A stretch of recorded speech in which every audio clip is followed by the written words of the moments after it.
Hey, Heard. Hey. So, first off, before we start, okay, yes, this is Bonnie's bookshelf. Welcome to the book club. I'm a little bit all over the place. I have gone from work to clean up the room to record now, so bear with me. But also, look at Amber's hair. It's so shiny. It's so shiny. You guys, I don't know if you can see the blue in it, but there's There's real blue pretty and some streaks of purple. blue. See the light? Yeah, there we go. See, it's so pretty, you guys. So anyway, yeah, we had to show up Amber's hair. Um, okay. Spoiler alert: if you have not read Queen's Shadow by E.K. Johnston, go read it or deal with the consequences of your own actions when we spoil things for you. Because we will be talking about it. Yes. So that's what we're getting into. Without further ado, Bonnie's bookshelf, Queen's Shadow by E.K. Johnston. So, first impression, before we talk about anything at all, what did you think about the book overall? The overall book, I didn't like it. You didn't? I So after reading the book, I'm like, is this why I'm not a big fan of the movies? Because there was a part of it, it was very hard for me to connect to. It was very hard for me to connect to people. I understood what was happening. There was nothing that was really grabbing at me. And I feel like there was a whole lot that it was setting up for, and nothing was really coming out of it. So the reward factor of the book just didn't seem to be there for me. That's fair. It was a little dry. Yeah. I will say this is probably my least favorite of the trilogy. Because it is a lot. It's so much politics. It's so much of the Senate meetings, and this book gets into right after Amidala has left being the queen. I think the book actually starts with Padme and her handmaidens at the lake house, right? Because they're waiting for the check your box for who you want. The announcement for the Oh my god, what's the word? election. Yeah. I had to think about it too. God, we're both literally fresh off of work, guys. Bear with us. Yes. So yeah, my brain has not shifted yet. And on Naboo, the tradition is that the outgoing party can't be there for the voting and the announcement of the new one. They wait, they go away, they wait. They're supposed to remain completely impartial.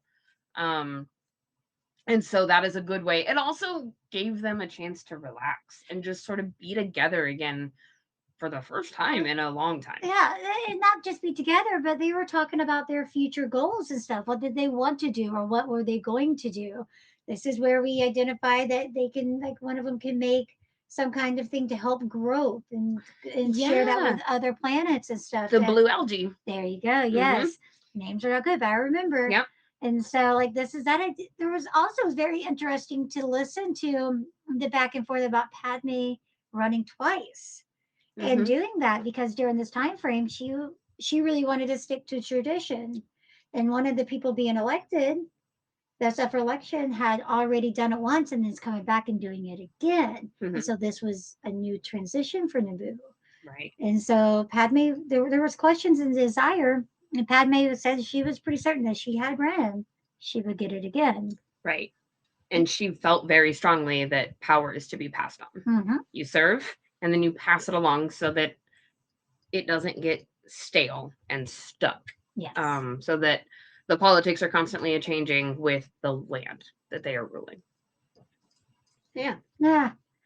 That was a really fun insight into what they thought about it, because there were people who, like, when they came up to tell Padme who won, they were like, yeah, but I wrote you in. And then other people were staunchly with Padme when she felt that power should be transitioned. And I don't even know that I would say Captain Penalta, like, if him writing her in was so much that, or if it was more just, you were incredible, we want you specifically to have more time. Not that he doesn't think power should be passed on, but I think they just really loved Amidala and, like, what she gave of herself to the planet. The people really, really cherished her She for that. created a lot of change and she Hmm. created a lot of connections. Yeah. And because of that, they saw benefit in keeping her as a if she were to run. Yeah. And so because that was even though it she maintained tradition, she also added a little bit more.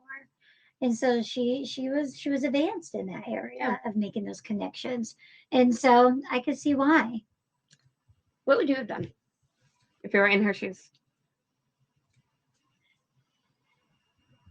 I think I think I would have been interested in the idea and definitely seen it as a compliment and thank you, and also think about all the things that I could do. Yeah.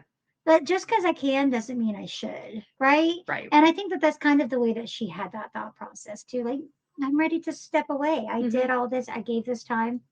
Now let me step away. Now, Yeah.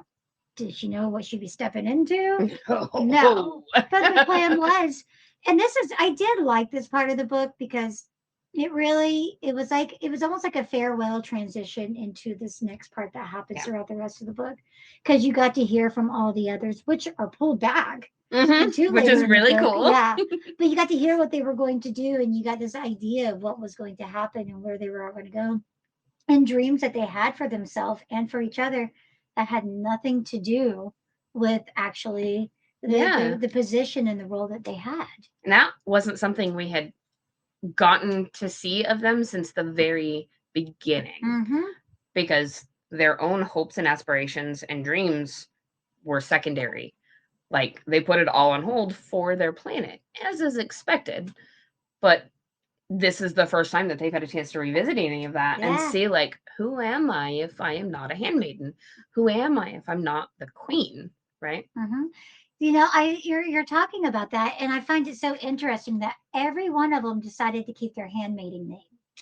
They did not transition Yep. back into their name because that didn't become who they were anymore. Yeah. They changed. And so going back to that name, they honor that name for their family for all that reasons. But who they are, the character they are now, is a name that they made for Right. themselves. The identity that they created for themselves to fill this position. I mean, how amazing is that the identity you get to take on is the one you created, not the one handed to you, Right. the one that you got to create. That is incredible. And they were all just kids. They were. I mean, Sasha was 12. That baby girl was 12 years old getting tortured by them. Yeah. Yeah. But they really lean into, in this book, how much everybody cherishes her for going through what she did. She saved all of their lives. She very easily could have given them up. And she went through hours of torture, and not once. Yeah. Not once. Yeah. And they protect her like... There's a lot of admiration for her too Yes. throughout whenever at that part of the lake house when everyone's talking about her or to Mhm. her. It's just how amazing she absolutely Yeah. was throughout that, and how that they use her as a motivational figure to be at that level of strength. And then, I mean, we get to find out, like, when we find out who... oh my gosh, I cannot remember the name of the incoming queen. Renata?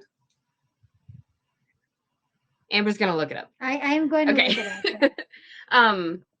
But we also get to find out that Sasha got her seat. Like, she was looking to go into politics. She wanted to go into the Senate. I believe it was the Senate. Relata. Queen Relata. Not Renata. Relata. Close, so. Yeah. But she was coming in, and we find out when they let Padme know and all the handmaidens, everybody know that Relata won. They also let us know that Sasha's bid was accepted. And everybody, I mean, like, there were girls literally putting down what they were working on to go pick her up and swing her around. They were so proud of her. And it was just a very cute, very wholesome scene in a book that is not going to have a lot of that. Yeah. Yeah. So it was a nice intro. It was. What else did we get in this book? We get Padme. So she immediately goes to the Senate, right? Because Raylada asks her to be a senator. She was like, I know you probably had plans. I really need you to do this. Will you please? Yeah, will you represent? Yeah. We liked what you did here, and we think that you could do a better job.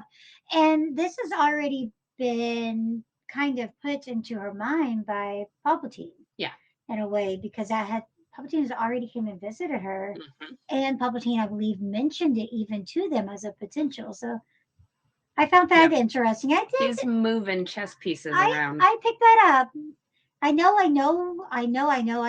Mm-hmm. But because I don't know all of these parts of moving. I just know I know. Yeah. If you're following that. Mm-hmm.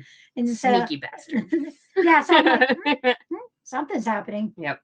So I'm waiting for it, and it just didn't happen in this book. No, but it will in the next one. Yeah, so we get to see the transition of power. We get to see Padme immediately go off to the Senate. Oh, but she stops by and visits her family first. Yes. And that was really fun. Like, her family's adorable. We get to see them just be so excited, and they basically just decided everyone that Padme brought with her was also part of the family. Mm-hmm. Put them to work. And I loved it. But after that, we go off to the Senate, and Padme immediately has an attempt on her life. Yes. I mean, like, she's there 5 minutes, right? She's gone through like a couple of tours, she's so annoyed at all the busy work and all the stuff they've got her doing, right? And they have a droid that she can't stand. Well, let's talk about, so the very first time that she goes up there and she's in the Senate meeting or whatever, and she's getting to experience like how you have to select whether you agree or disagree. There was a really matter that really for her made sense, and then selected her response and watched it light up and saw it, and then saw everybody go against the very response that she had. So she had to experience that level of immediate rejection in that of, I think that's a good idea, and then everybody else was like, no. And she was like, wait a minute. And she, at this point in time, had to learn really quickly that there's a bigger picture here that I have to look through, a different lens as a senator that I have to look through. And she starts working with her new handmaidens on how to look through this.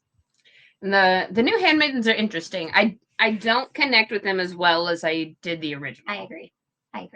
And we get pretty much just as much time with them, I feel like. And they even do some of the stuff that the other ones did. Yeah, we still have like they're clearly very talented at what they are doing. I just don't connect with them the same as I do the original ones. Yeah.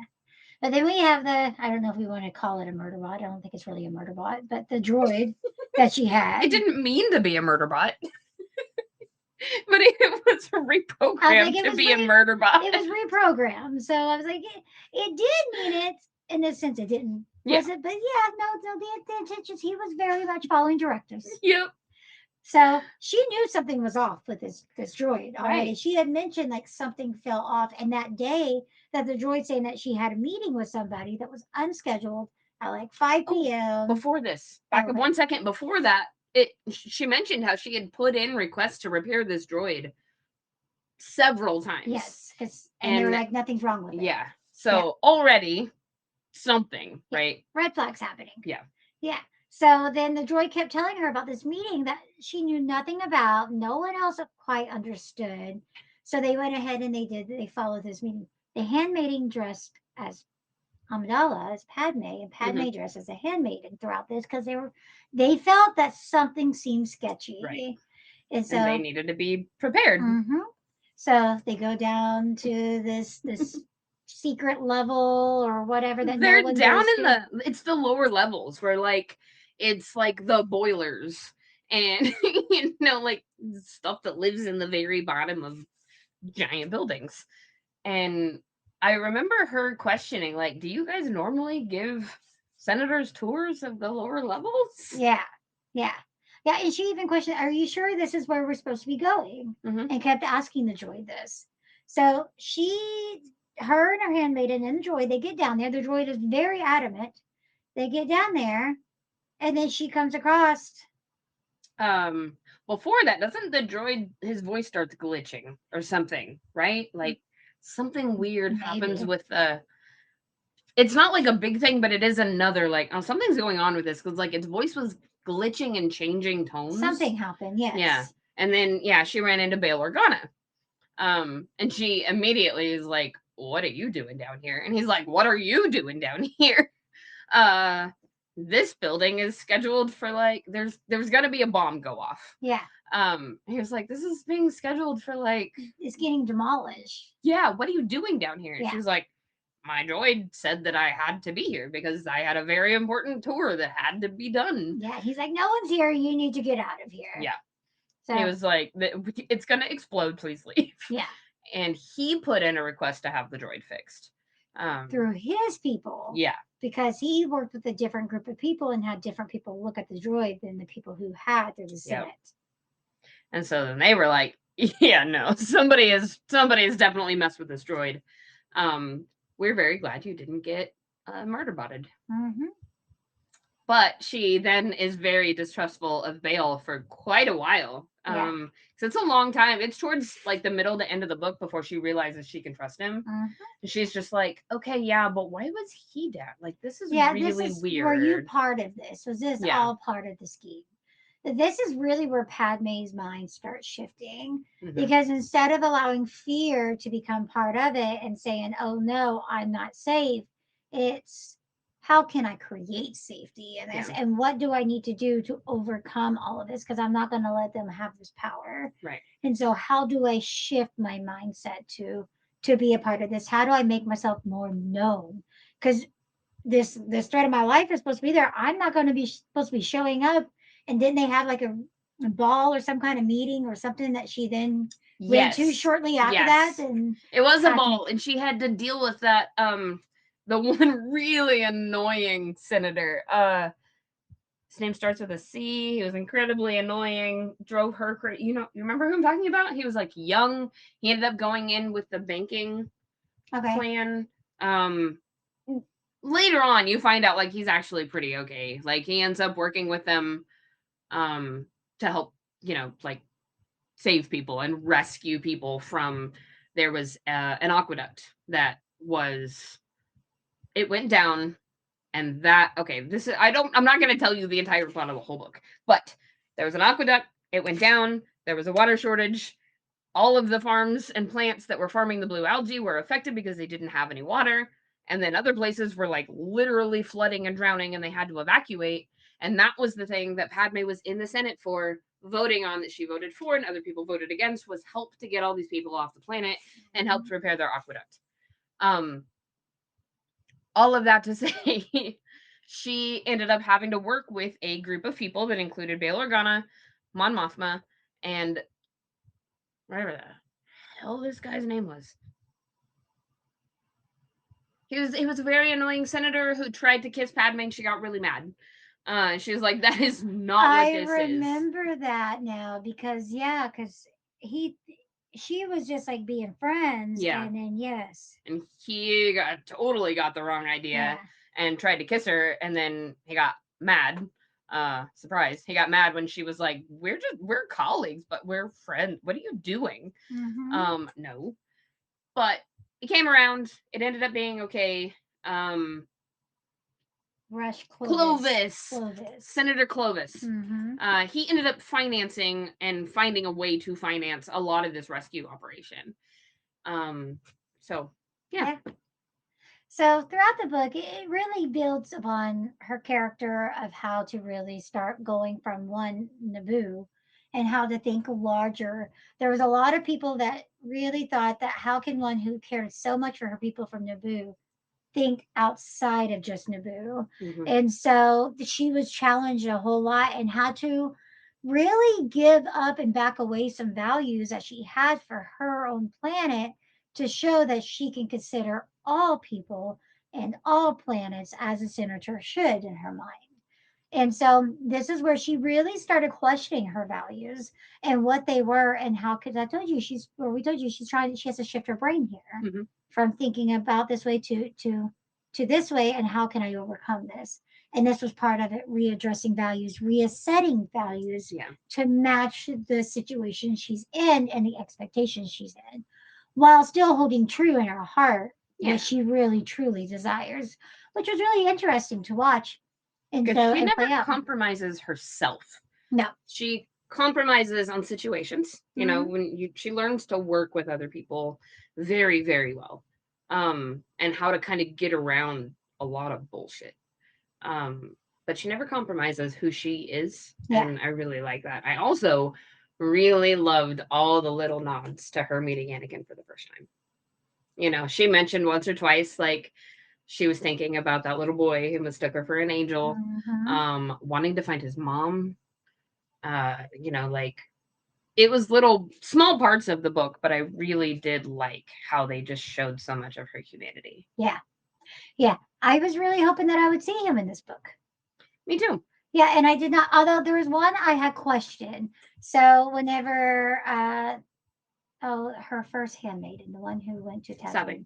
When Sabe had first got to Tatooine, I remember them talking about her either walking in or walking off the ship or whatever, and that there was a boy who walked by and kept looking at her and giving her like a side eye. And I would think in my mind, could that have been Anakin that was confused as to is this Sabe or is this Padme? And so kind of looking at her to see because they do look so similar. Mhm. And so I was wondering if that may be him. But yeah, outside of that, Yeah. I didn't. Because he just wasn't part of her life yet. Yeah. Yeah. Yeah. Yeah. There's a part to where things happen in space that I was hoping he would appear there, and he did not appear there either. So, but overall, I like the book just fine, but it's not my favorite. Like, out of the three, it's my least favorite. Yeah. So I like that Sabe came back into the picture. Mm-hmm. I did like that. I was happy for Sabe that Sabe found a companion. And so, because we're not really titling it, right? I love that. And so, but I was so happy for them that they found that companion, and then they also got to get involved more. Mhm. I found it interesting that Sabe needed one more time to be Queen Amidala when they are invited to the party. Yeah. Yeah, and so she wanted to be Queen Amidala, and then Padme realized I can't do this anymore because I need to maintain this trust and allowing you to do it. So they even had to do a switcheroo Yeah. in the middle of the party, which was noticed. Someone By did, Bale. Yep, someone did catch on. And you just get a little glimpse of that in that scene. Yeah. Bale just sort of like smirks and laughs a little bit and keeps going. Yep. He knows. He talks about it after in the book. He even out in the courtyard when she met with him, he was like, "So, what was that about?" But he told her too. He was like, "I wouldn't have caught you had you not just happened to cross my path. Yeah. I never would have known." Yeah. Yeah, it would just happen to be the way that they both glanced at each other at the right moment that he recognized. But other than that, he wouldn't. So, I mean, good job. But yeah, I really liked it how then we shifted back into that. So now that transition of back and forth, Sabe wanted. There was a part of Sabe that she was missing. She felt like she was longing for something, and then she got to be Queen Amidala again, and she realized it was that excitement that she needed one more chance, and she got that, and I think that allowed her to be at peace, at least in that moment. Move along and find the next thing. Yeah, which I really like that.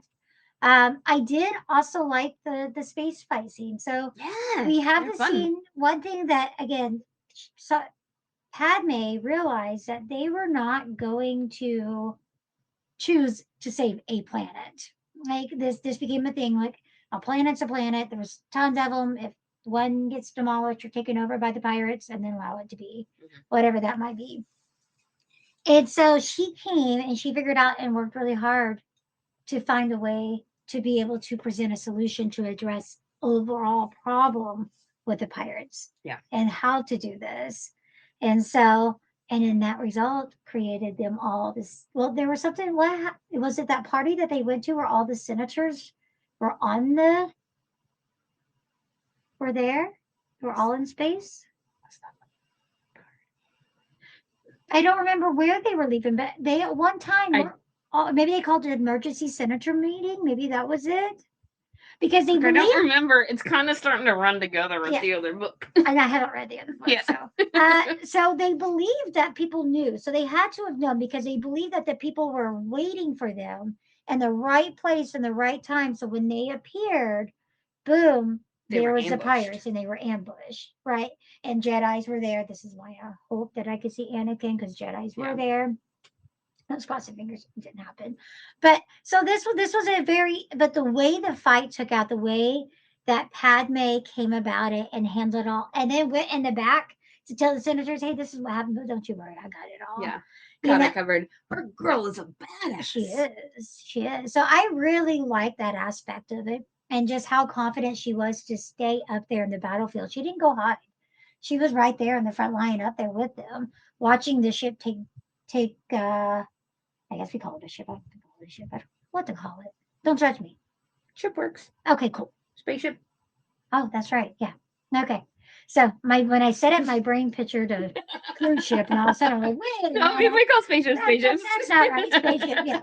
So, but then the ship was taking damage, and so and all of that. So then that was very interesting to watch her still staying there and staying with, and what they can do and how they can Staying rely. calm and like just taking charge. Yeah.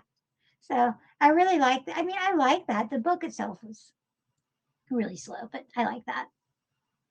Me too. Yeah. So next we have, I forgot the name of it. Oh, excuse me. Well, Amber looks up what the name of next month's book is. Is it? That's the one I had started. Yes. Hope. Queen's Hope. That'll be next month. So grab Queen's Hope by E.K. Johnston, read it, and then come back and hang out with us while we talk about it next month. It'll be my first time reading it, except for the first 5 chapters that I Yeah. accidentally read, and it didn't make sense. And now it'll make a lot more sense. Now that makes sense. So, yeah. I think that's what we got for you guys. What do we have coming up? We've got Oklahoma Comic Con coming up. Yep, that's the 8th and 9th, I think, or something like that. Yes, that seems right. Yeah. So that'll be coming up soon. You guys can expect some stuff from us. We didn't put in for like a panel or prize passes or anything. We are going to be at the Real Okie Superheroes table. We are going to be helping out with our friends over there. And, we'll walk around, we'll get some footage, we'll see if we can snag you guys some interviews or, I don't know. We'll see what we get. Yeah, it'll be a lot of fun. Is there anything else coming up? I think that might be it for the foreseeable future. Right? Yeah. Yeah.